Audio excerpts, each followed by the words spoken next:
Mga boss, mayroon tayong isda dito. Ihawin to yung mga boss, pero bago natin ihawin to at gasan natin to. Itong isda na to boss, ito yung tawag sa aming pakol. Bihira lang itong isda na to boss. Saka ito, yung tad. Ito yung tad mga boss. Saka ito, tad ito. Ito, danggit.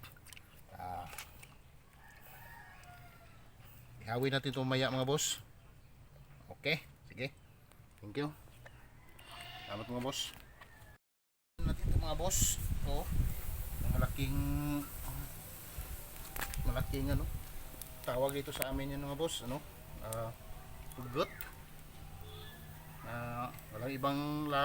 Walang ibang luto yan si mga boss, kundi ihaw lang talaga kasi grabe yung kaliskis niyan, kapal yung kaliskis niyan. Tapos itong isa mga boss, anong tawag niyan? Tad yung tawag dito sa amin yan.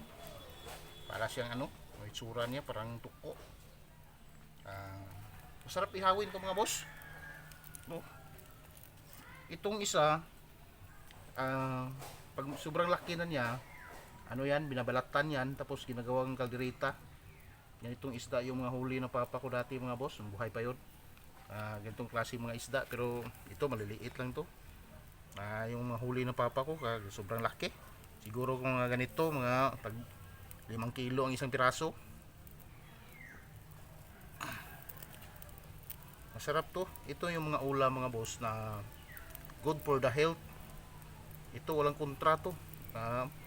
Isda to Hindi katulad ng mga lagi ka kumakain ng karne.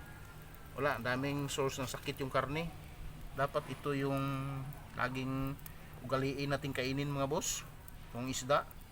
Tsaka yung gulay. Sarap ng gulay. Partneran mo to ng talbos ng kangkong. Okay na kayo siya mga boss. Okay.